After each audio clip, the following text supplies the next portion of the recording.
জন্ম হয়েছে কবে? নিত্যানন্দ প্রভু যে আবির্ভাব হয়েছে তারিখটা কবে ছিল?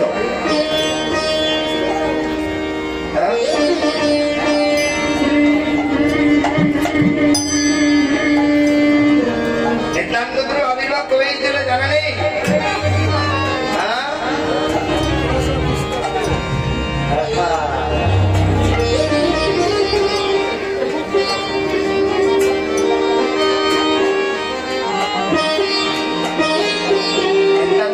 আবির্ভাব কবে হয়েছিল জানা নেই না?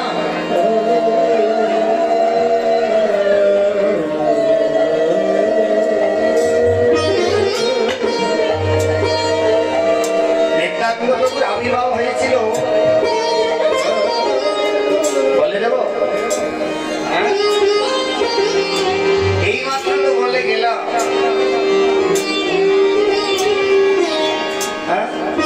কেউ বলতে পারবে না?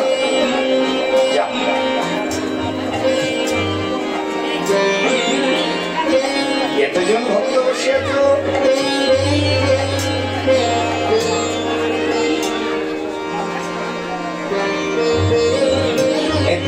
প্রভুর আবির্ভাব কবে হয়েছিল কারোর জানা নেই।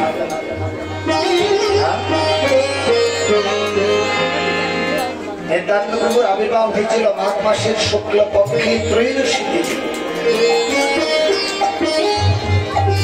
ভগবানের আবির্ভাব তারিখ দিয়ে হয় না, তিথি মানা হয়। তিথি মানা হয়, সেই তিথি হচ্ছে কি মাঘ মাসের শুক্ল পক্ষের ত্রয়োদশী তিথি। সেই সময়ের শুভক্ষণে শুভ সময়ে জন্ম হল নিত্যানন্দ প্রভু। হারাই পণ্ডিত পিতার নাম, মাতা হলেন পদ্মাবতী।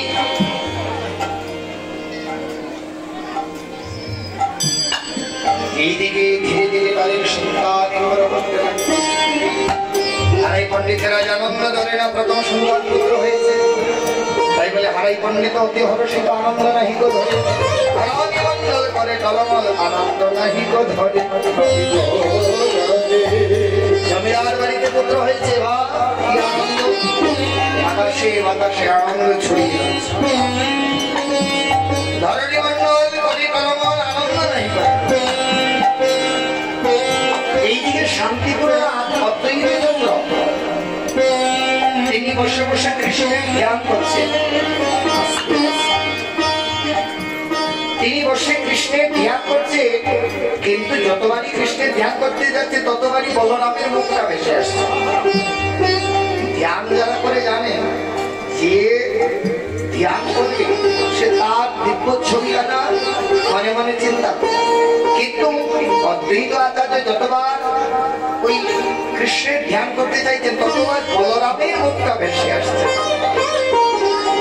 তাই শান্তিপুরনাথ কি করলেন? শান্তিপুরনাথ অতি হর্ষিত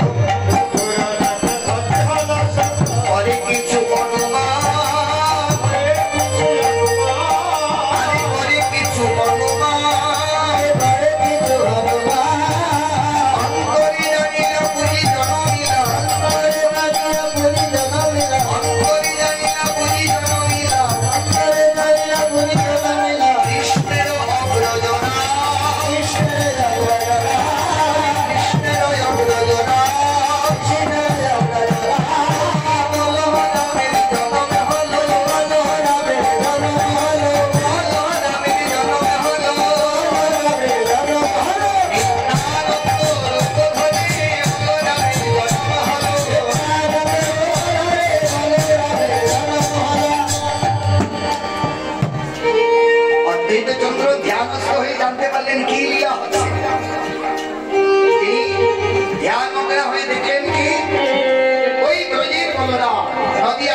অদ্বৈত আচার্য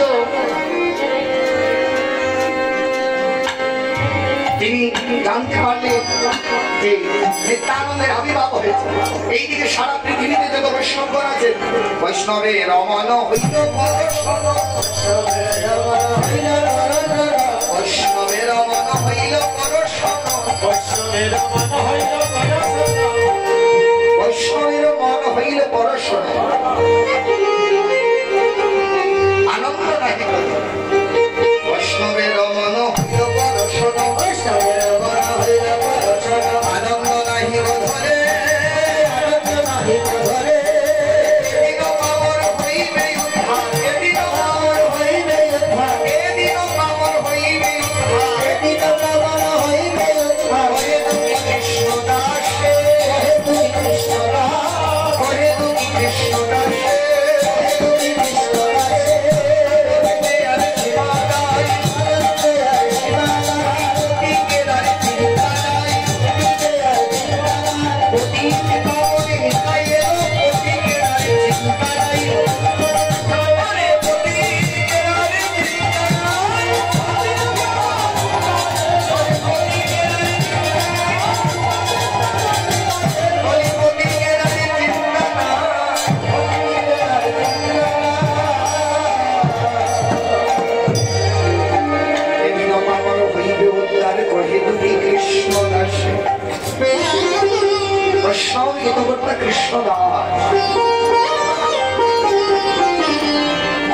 তিনি বর্ণনা করলেন নিত্যানন্দ এসে গিয়েছে, আর চিন্তা নেই, আর চিন্তা নেই, এবার পার হয়ে যাবো, আর পরে থাকবো। এইভাবে নিত্যানন্দ প্রভু লীলা বিলাস করতে লাগলেন। নিত্যানন্দ প্রভুর বিদায় নিয়ে নিত্যানন্দ তিনারা ছিলেন সাত ভাই, নিত্যানন্দ, পূর্ণানন্দ আর সর্বানন্দ। বিশুদ্ধানন্দ মিলে পুত্র সপ্তজন, আর সর্বজ্যেষ্ঠ নিত্যানন্দ তিনি ব্রজের বলরাম, বলরাম। এই হলো নিত্যানন্দ প্রভুর সাত ভাই। এইদিকে নিত্যানন্দ প্রভু কখনো কখনো পূর্ব জন্মের কথা স্মরণ করে একদিন ওই রাখাল বালকের সঙ্গে খেলতে গিয়ে ওই রাখালদেরকে ডেকে ডেকে বলে, ও ভাই, আজ আমরা যে খেলা করবো সেই খেলা হচ্ছে লক্ষণ বর্জন। এই খেলার নাম লক্ষণ বর্জন। তাই আজ আমরা এই অভিনব খেলা করবো। যখন এই কথা বললেন তখন নিত্যানন্দ প্রভু বলছে, আমি হবো লক্ষণ। এদিকে নিত্যানন্দ প্রভুর মা পদ্মাবতী এগুলো শুনে থাকে। কখনো কখনো পূর্ব জন্মের কথা বলে রে, কখনো বলে রে। এই পদ্মাবতী একদিন ওদের গৃহেতে একদিন এক সন্ন্যাসীর আগমন হয়েছে। ওই হারাই পণ্ডিত ডেকে ডেকে বলছে, ও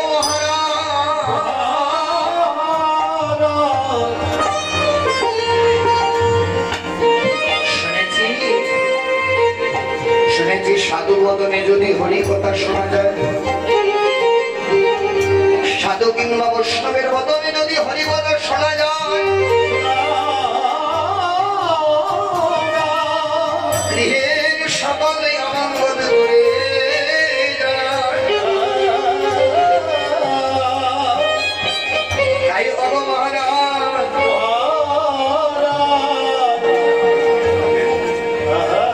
অগ মহারাজ,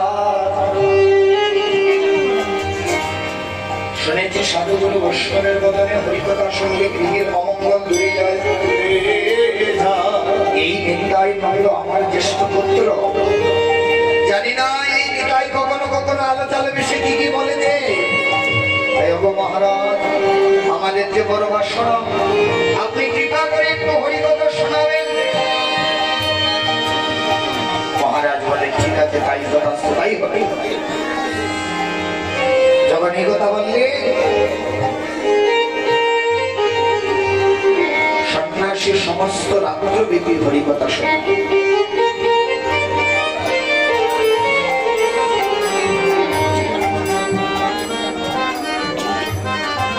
সমস্ত রাত্রব্যাপী হরিকথা শোনালেন। যখন হরিকথা শোনালে পরের দিন সকালবেলা ডাক দিয়ে বলছে, আমি তো এবার কথা বলবে না, যে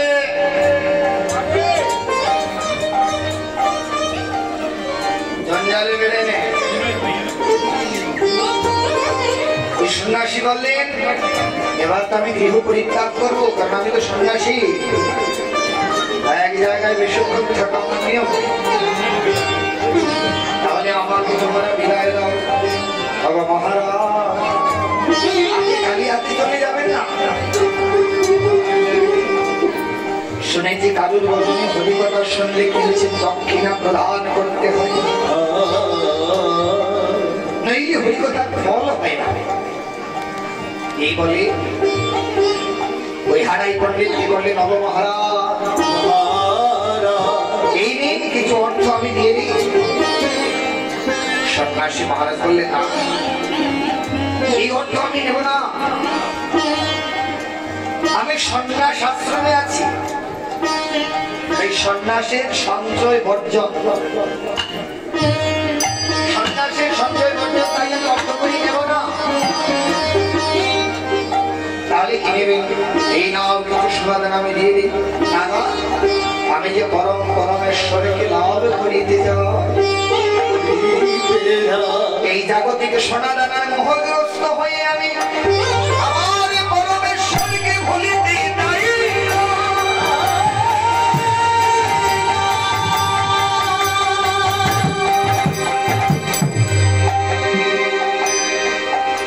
এই বিষয়বস্তু দ্বারাই আমি আমার পরমেশ্বরকে ভুলিতে চাই না।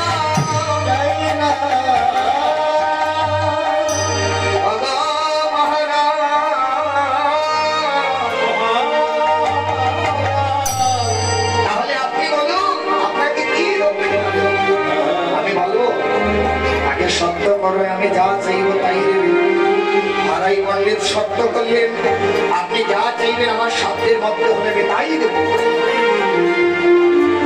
ওই সন্ন্যাসী বলে উঠলেন, ওই হারাই পণ্ডিত, আমায় যদি দক্ষিণা দিতে হয়, আমার জ্যেষ্ঠপুত্র নিত্যানন্দকে আমায় দিয়ে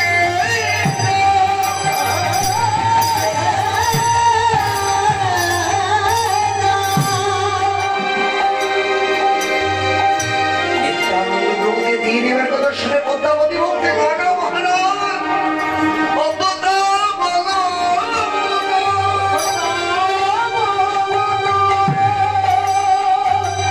আমি যদি আমার নিতাইকে দিয়ে দে,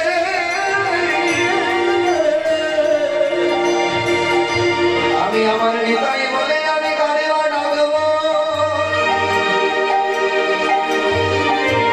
নিতাই বলি পদ্মা হইয়াছে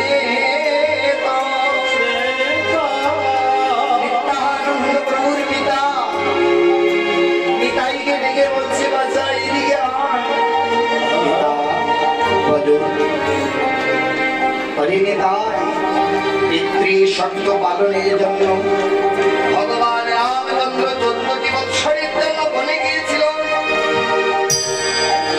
পিতৃবক্ষ পালনের জন্য।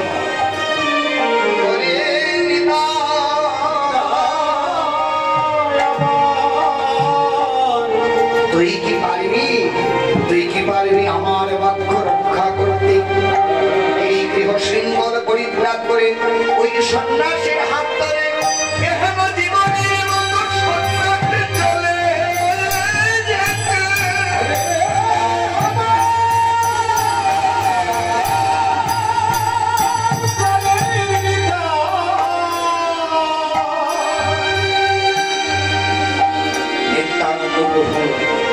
পিতাকে বললেন, পিতা এই দেহের জন্ম আপনি দিয়েছেন, বিধাতা কর্ম, বিধাতায় আমায় কর্ম দিয়েছে, এই আপনার বাক্য পালন করে আমি এই সন্ন্যাসীর হাত ধরে চলিলাম। নিত্যানন্দ প্রভু মায়ের কাছে গিয়ে বলছে, মা গো,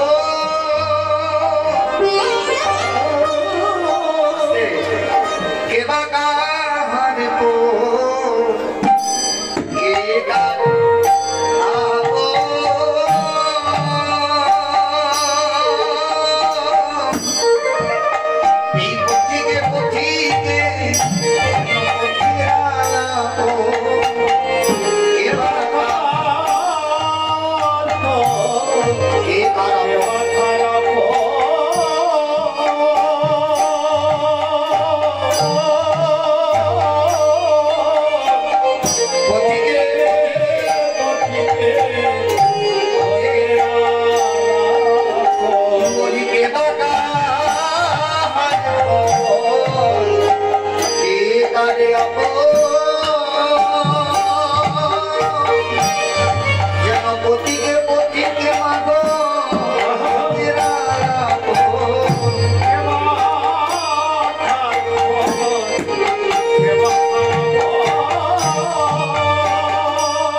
মায়ের চরণ বন্দনা করলেন।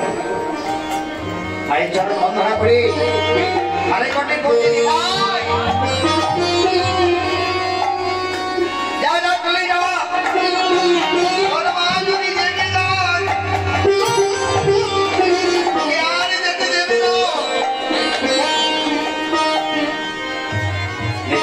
প্রভু ওই পতিত পাবন নিতাই যা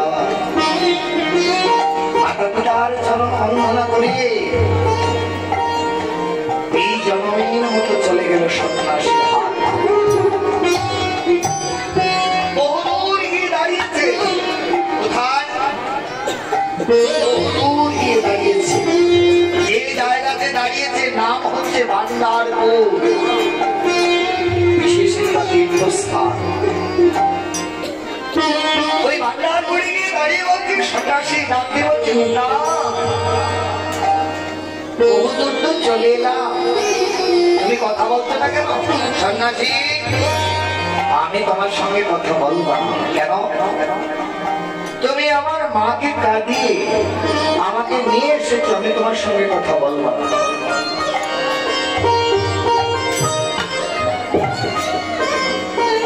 আমি তোমার সঙ্গে কথা বলবো না। ও তাই তো অভিমান চলে না। এটাই তুমি তো জানো তোমায় কেন নিয়ে এসেছি। যখন জানতে পারবে তখন আর এসব কিছুই আমাকে বলবে না।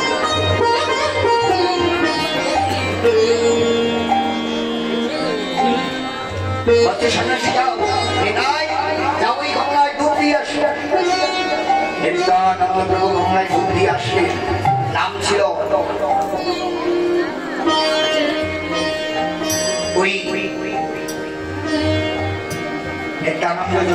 গঙ্গায় ডুবি আসে ওই সন্ন্যাসী কি করলেন? সন্ন্যাসীর কাছে ছিল বিশ্বরূপের শক্তি, মহাপ্রভু জ্যেষ্ঠ ভ্রাতা বিশ্বরূপের শক্তি। কি করলেন? ওই সন্ন্যাসী সেই শক্তিটা নিত্যানন্দের মধ্যে দিয়ে শিশুকালে নাম ছিল কুবের, আর ওই সন্ন্যাসী নতুন নামকরণ করলে আজ হইতে গৌরব হইল নিত্যানন্দ।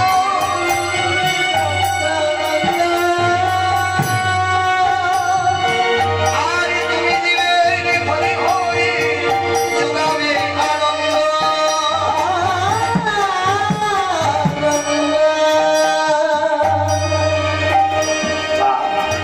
আমি নিত্যানন্দ এগুলো বলে সন্ন্যাসী অন্তর্ধান হয়ে। আমি নিতাই, আমি যদি নিতাই হই তাহলে আমি নিতাই বলরাম, তাহলে আমার ভাই কানাই কোথায়? কানাই কানাই বলি নিতাই কাঁদিতে লাগিল।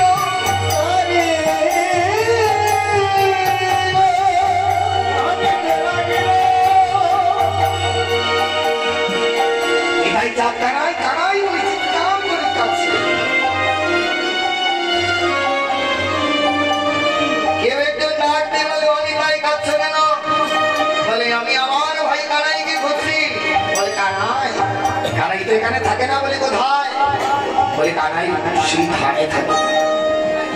তথা হইতে নিত্যানন্দ বৃন্দাবনে এলো।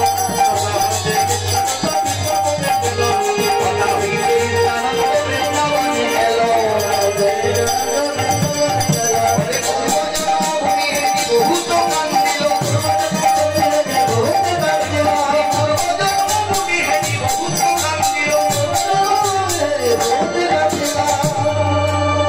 পূর্ব জন্মভূমি হেরি বহুত কান্দিল। ওই মধুময় শ্রীরাম বৃন্দাবনে গিয়ে চারিদিকে খুঁজে খুঁজে বেড়ায় কোথায় আমার ওই কানাই আছে।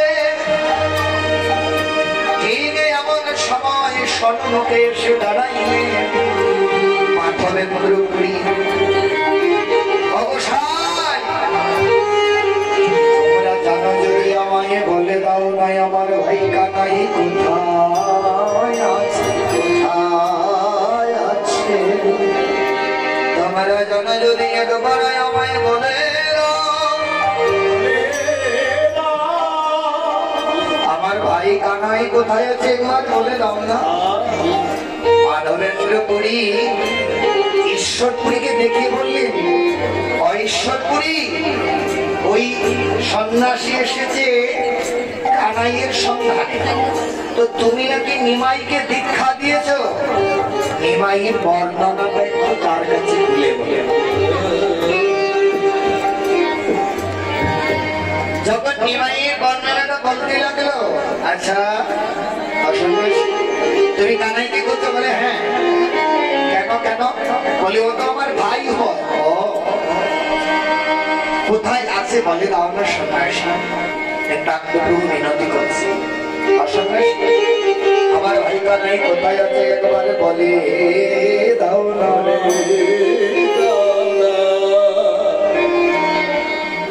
যখন এই কথা বলছে, ওই সন্ন্যাসী বলছে, তোমার ভাই কানাই তো এখন বৃন্দাবনে থাকে না। বলি কোথায় থাকে? বলে সে থাকে এখন নবদ্বীপে। এই বলে নিতাই চলতে লাগো, নিতাই শুনে যাও, তুমি নবদ্বীপে গিয়ে তাকে যখন তখন পেয়ে যাবে। না না এমনিতে পাবে না, শোনো। আচ্ছা বলুন, আচ্ছা তুমি বলো, তুমি একটা একটা করে তার বৈশিষ্ট্যগুলি বলো, আমি তার নতুন রূপগুলি বলে দিচ্ছি। কারণ তো অনেক বৈশিষ্ট্য আছে বৃন্দাবনে, তুমি একটা একটা করে বলো, আমি তার নতুন যে রূপ এগুলি বলে দিচ্ছি। তাই বলতে লাগলো, এটাই কৃপা করে বলতে লাগলো। কে বলছে দেখো? আচ্ছা শোনো, আমার ভাই কানাই মদময়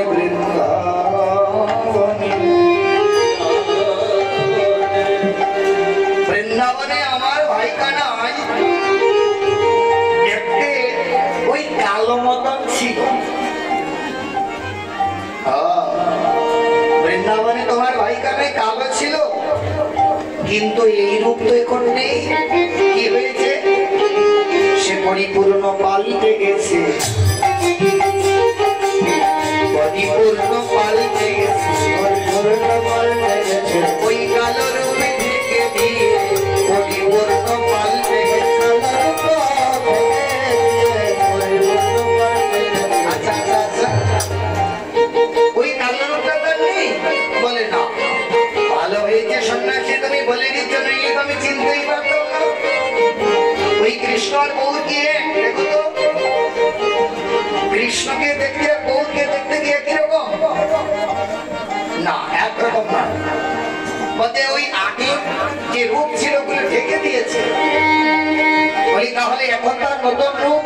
বলে সোনার বদন হয়, সোনার বদন হয়েছে, সোনার বদন হয়েছে, সোনার বদন হয়েছে। কালো রূপে অঙ্গ ঢেকে সোনার বদন হয়েছে, কালো রূপে অঙ্গ ঢেকে সোনার বদন হয়েছে। এই রূপে অঙ্গ ঢেকে সোনার বদন হয়েছে, এই রূপে অঙ্গ ঢেকে সোনার বদন হয়েছে। কি বলছে বুঝতে পারছো তো? রাই রূপে অঙ্গ থেকে সোনার বদন হয়েছে।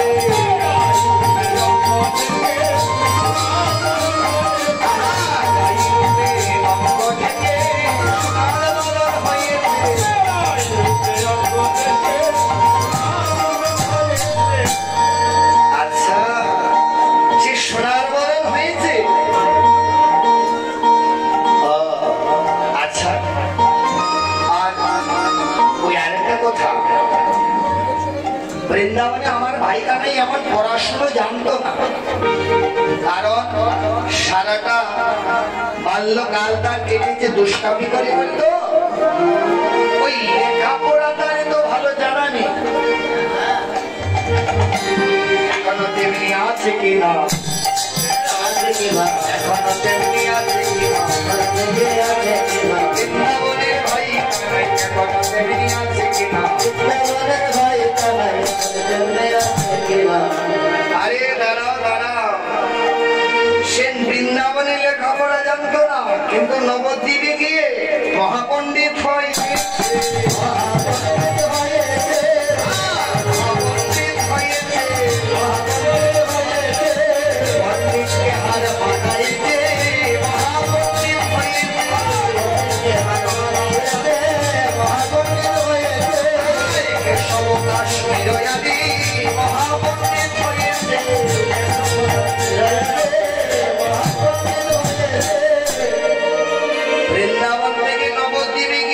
মহাপণ্ডিত হয়ে গেছে, বড় বড় পণ্ডিতকেও হার বানিয়েছে। কেশব কাশ্মীর এমন করে আর কত বড় বড় মস্ত বড় পণ্ডিতদেরকে হার বানিয়েছে তাই ওই গৌর আদি বলে আমার ভাইয়ের আরেকটা দোষ ছিল। বলবো আস্তে আস্তে আস্তে বলবো? হ্যাঁ বলো, তুমি না বললে আমি বুঝবো কেমন করে? আচ্ছা, ওই এত সমস্যা কি?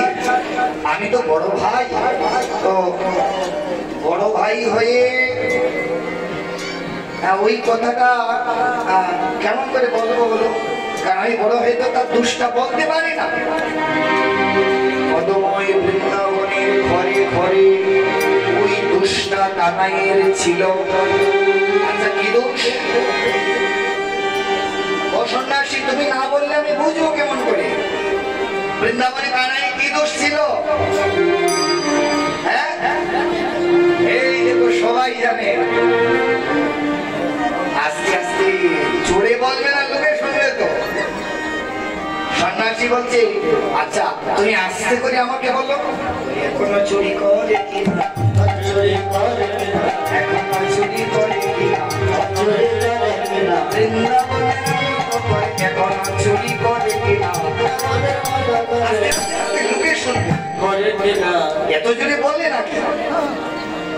চুরি চিৎকার করে বলছি, এখনো চুরি করে কিনা? ও এই দোষ, চোরের দোষ চোরের সব যায় না। দেখবে চোরকে ধরে পুলিশে যতই পিটাক না কেন, জেল থেকে বাইর হয়ে আবার তার বিদ্যা শুরু করে। তবে নবদ্বীপে গিয়ে যদি বলো যে ওই চোরাগোর কোথায় থাকে, লোকে তোমাকে লাঠি নিয়ে তাড়া করবে। কেন জানো? আগে মধুময় বৃন্দাবনের স্বর মাখনে চুরি করত, আর এখন নবদ্বীপে কি করে জানো? নবদ্বীপে জীবের দাঁড়ে দাঁড়ে গিয়ে হরিনাম করে আর লোকের মনে মনে চুরি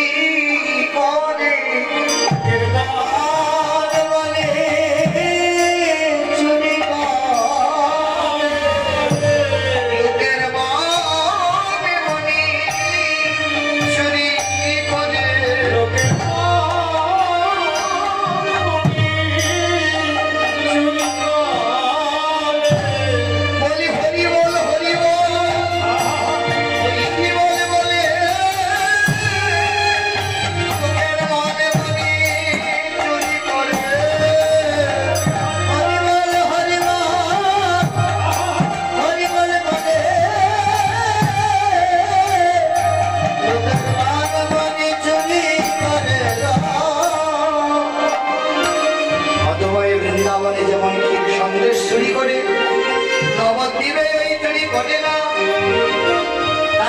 নবদ্বীপে কেউ তাকে চোরাগৌর বলে না, কারণ সে এমন সম্পদ চুরি করে যে জনের ওই সম্পদ চুরি হয়ে যায় আর তো ফিরে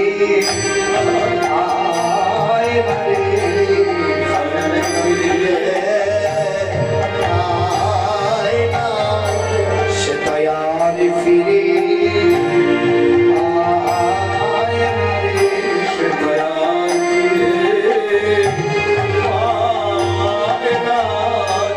যার মনে মনে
কিছুই বোঝে না, তাই তার চুরির স্বভাব যায়নি, চুরির স্বভাবটা এখনো যায়নি,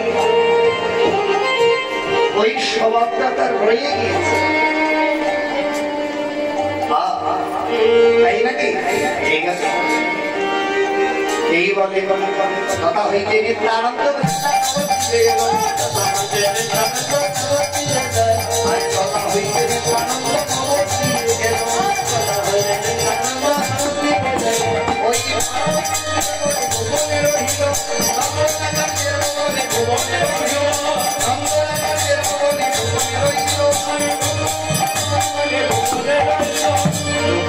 আছে তাই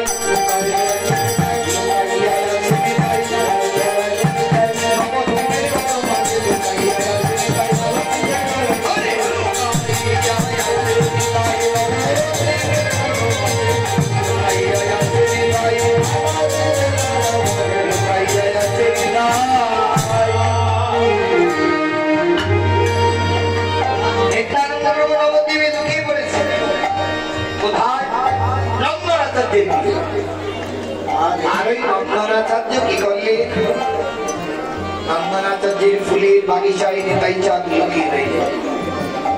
নন্দনাচার্য প্রভাতকালে গৌরাঙ্গের নাম করে করে পুষ্প চয়ন করতে গেলেন। ভজ গৌরাঙ্গ।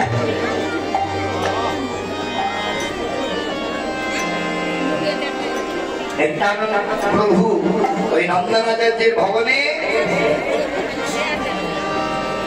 ফুলের বাগানে পড়ে রইলেন, আর নন্দনাচার্য প্রভাতকালে গান গিয়ে গিয়ে চলছেন।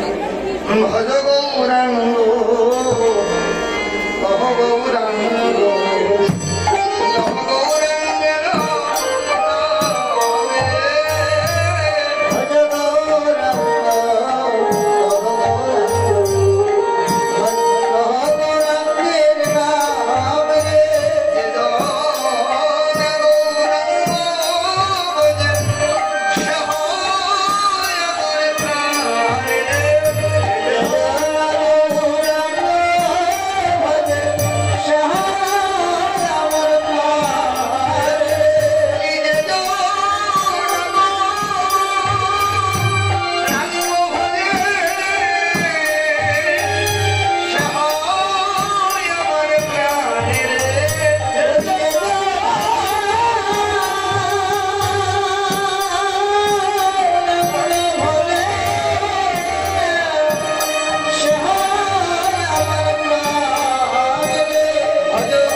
নন্দনাচার্য তার শিষ্যদেরকে বললেন, এই সন্ন্যাসীকে ঘরে নিয়ে যাও, এই দেখে সন্ন্যাসী পড়ে আছে।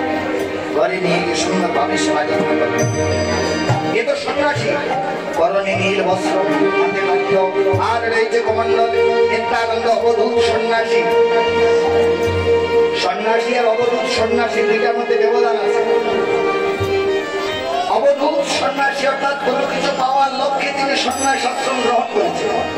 তাই নিত্যানন্দ প্রভুর কাছাতি ধুতি পড়া ছিল, কিন্তু নীল বস্ত্র, হাতে দণ্ড আবার কমল। নিত্যানন্দ লুকিয়ে রইলে এইদিকে প্রভাতকালে সেই গৌরাঙ্গ স্বপ্নে দেখলেন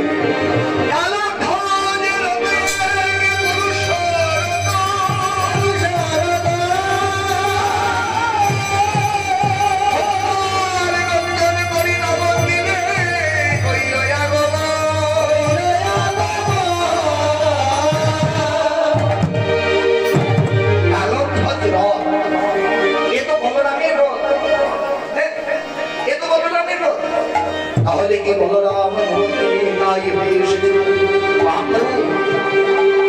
শ্রীবাসাদি ভক্তকে বলছে, শ্রীবাস হরিদাস তোমরা যাও, আমার ভাই নিত্যানন্দ নবদ্বীপে এসেছে, তোমরা গিয়ে নিয়ে আসো।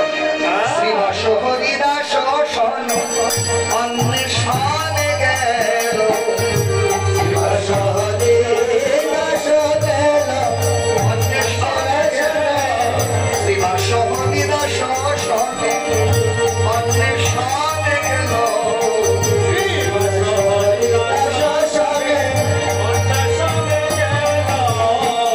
সারা নবদ্বীপ খুঁজে নিয়েছে, নিতাইকে কোথাও পাই না। মহাপ্রভু এসে বলছে, প্রভু তোমার ভাই নিতাইকে আমরা পাইনি। পাওনি? তাহলে চলো। এবার মহাপ্রভু সকলকে সঙ্গে করে নিয়ে চলতো। আজি চলিল গোদারে বাহিনী, আজি চলিল গোদারে বাহিনী,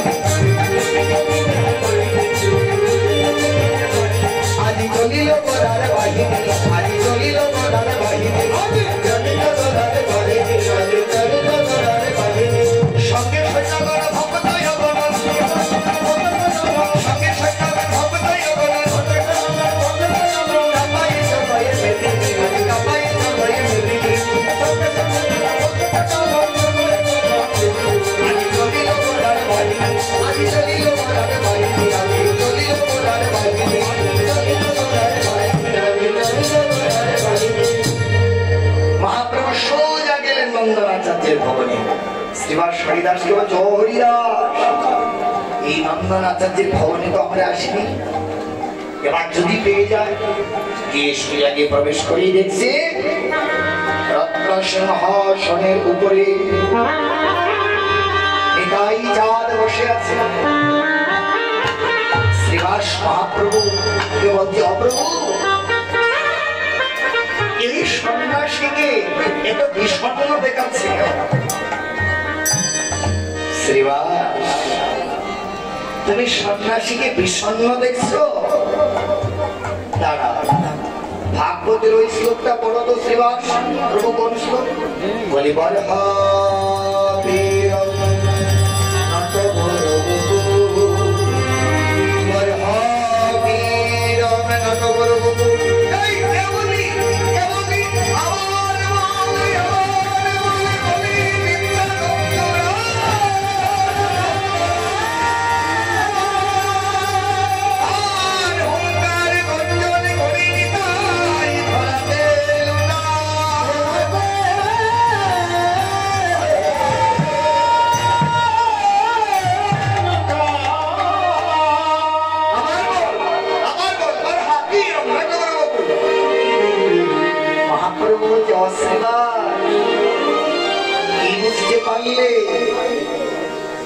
এবার তো হাটে হাড়ি ভাঙলো।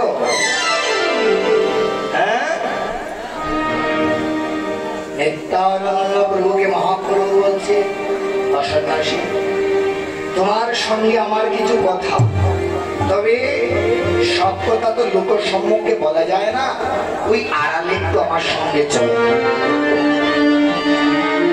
একথা বলে নিতাই চাঁদকে নিয়ে একটি কক্ষে প্রবেশ করলেন। সকল ভক্তগণকে বললেন, ভক্তগণ তোমরা কেউ ওই ঘরে প্রবেশ করবে না। এই বলে নিত্যানন্দ প্রভু আর সচিনন্দন গৌর হৃদি ঘরের মধ্যে গেলেন দরজা বন্ধ করে। নন্দনাচার্য বলছে, প্রভু তুমি ওই সন্ন্যাসীকে নিয়ে আমার ঘরে লীলা করবি আর আমি দেখতে পাবো না, এটা কি কখনো হয়? নন্দনাচার্য ঘরের একটা ছিদ্র দিয়ে তাকিয়ে আছে। মহাপ্রভু ওই সন্ন্যাসীর সঙ্গে কি লীলা করছে? ওই ঘরের মধ্যে গিয়ে নিত্যানন্দ প্রভু আগে বলছে, তুই কি আমার ভাই কানা? তুই কি আমার ভাই কানাই? মহাপ্রভু নিতাই চাঁদের মুখে চেপে ধরেছে। কেন ভাই আমার মুখে ধরছিস কেন? বলি এখানে তা কেউ জানে না, এখানে তা কেউ জানে না, আমি যে ব্রজের কথা জানা এখানে না কেউ জানে না। বলি আমি যে ব্রজের কথা জানা এখানে না কেউ জানে না। আস্তে আস্তে এখানে কেউ জানে না আমি যে বৃন্দাবন চন্দ্র কৃষ্ণ, এই কথাটুকু এখানে কেউ জানে না। তাই নাকি? হ্যাঁ হ্যাঁ হ্যাঁ, এখানে এই খবর কেউ জানে না। আচ্ছা আমার পরিচয় তো পেলে, আচ্ছা তুমি কি আমার দাদা বলো না? তুমি কি আমার দাদা বলো না? তবে রে দাদাকে সন্দেহ করিস? এই দেখ হেন কালে নিত্যানন্দ স্বরূপ দেখাইল, তাহারকে মহাপ্রভু প্রেমে মূর্ছা গেল। কিছুক্ষণ পর দুই সন্ন্যাসী ঘর থেকে বেরোলেন। নিতাই চাঁদ আর মহাপ্রভু একসঙ্গে ঘর থেকে বেরোলেন। নন্দনাচার্য ডেকে ডেকে বলতে, অনুমতিবাসী শোনো শোনো, এই যে দুই ভাইকে তোমরা দেখছো এরা আর অন্য কেউ নয়, আজ সুন্দরানন্দ ঠাকুর। তারা কে জানো? ওই বৃন্দাবনের কৃষ্ণ আর বলরাম। এই দুই ভাই নবদ্বীপে গৌর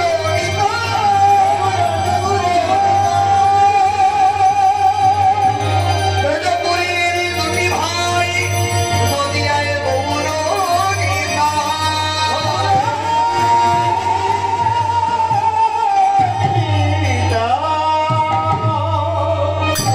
সুন্দর ঠাকুর গৌর নিতাই, সুন্দর ঠাকুর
শিবাস বলছি প্রভু আমার গৃহে। ঠিক আছে তাই নিত্যানন্দ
সন্ন্যাসীরা প্রয়োজন নেই, তাই দণ্ডকমণ্ডল রাত্রিতে ভেঙে দিয়েছে। আর মহাপ্রভু ওই দণ্ডকমণ্ডল গঙ্গার জলে ভাসিয়ে দিয়েছে। তাই এইদিকে কি হলো, যখন দণ্ডকমণ্ডল গঙ্গায় ভাসিয়ে দিয়েছে, শ্রীবাস পণ্ডিতের বাড়িতে ব্যাস পূজা হয়ে গেল।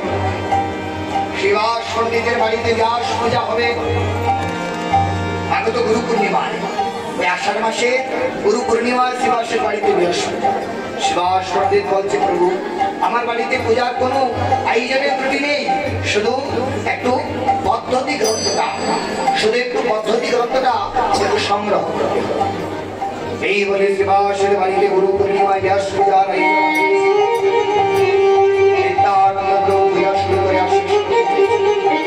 মহাপ্রভুকে পুষ্প চন্দন নিয়ে নিত্যানন্দ প্রভুর গায়ে দিলেন, আর একটি পুষ্পমালা নিয়ে নিতাই গলা দিয়ে নিত্যানন্দ একটি পুষ্পমালা হয়ে গৌরীর গলে পড়াইয়ে দিল। আর নিত্যানন্দ মিলনে লীলায় কাটে মনে ভক্ত ভগবানের হইল।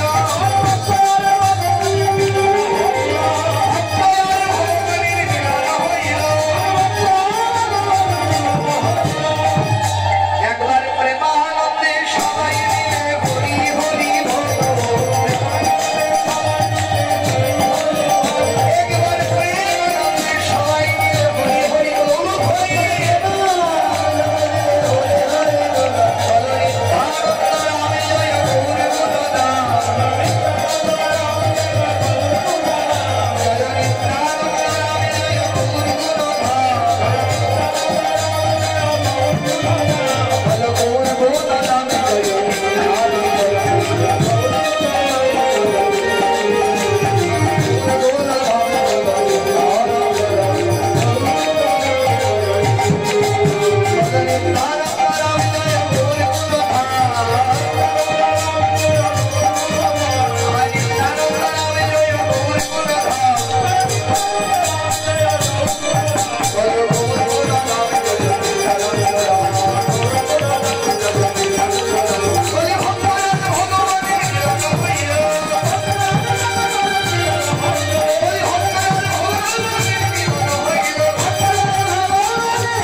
দেখো নেতা সাজে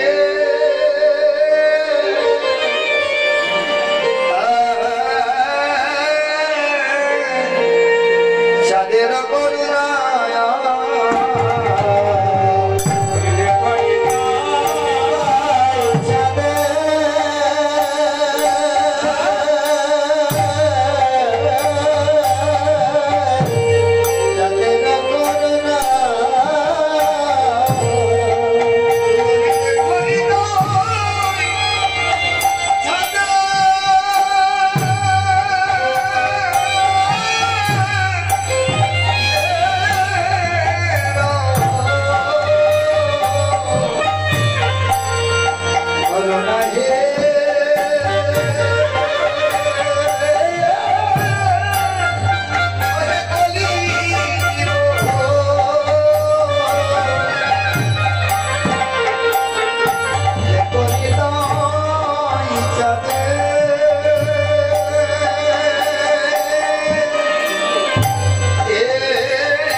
সোনা ঘর এবার তো না ধরবা ধরবা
ভক্তমন্ডলী যারা প্রসাদ গ্রহণ করছে কমিটির পক্ষ থেকে